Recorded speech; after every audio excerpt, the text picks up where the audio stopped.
Hello दोस्तों, नमस्ते। स्वागत है आप सबका हमारे चैनल पे। मैं हूँ उर्मिला यादव। मैं गाने जा रही हूँ एक गाली गीत। कैसा लगेगा कमेंट करके ज़रूर बताइएगा, शेयर सब्सक्राइब कीजिएगा।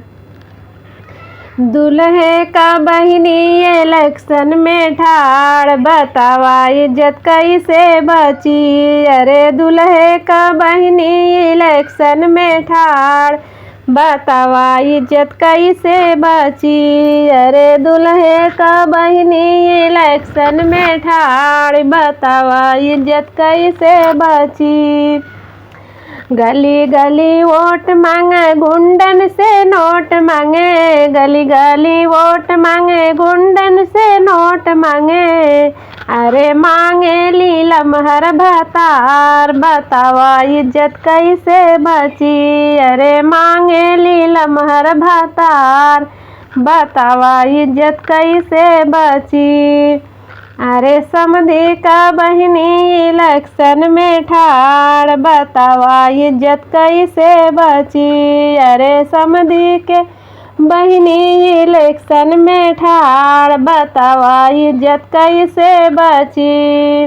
गली गली वोट मांगे, गुंडन से नोट मांगे। गली गली वोट मांगे, गुंडन से नोट मांगे।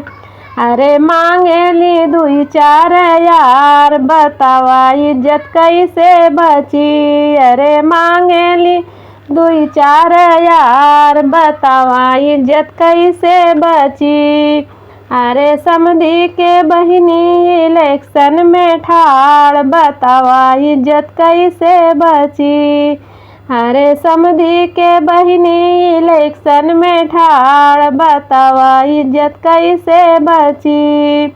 गली गली वोट मांगे, गुंडन से नोट मांगे। गली गली वोट मांगे, गुंडन से नोट मांगे।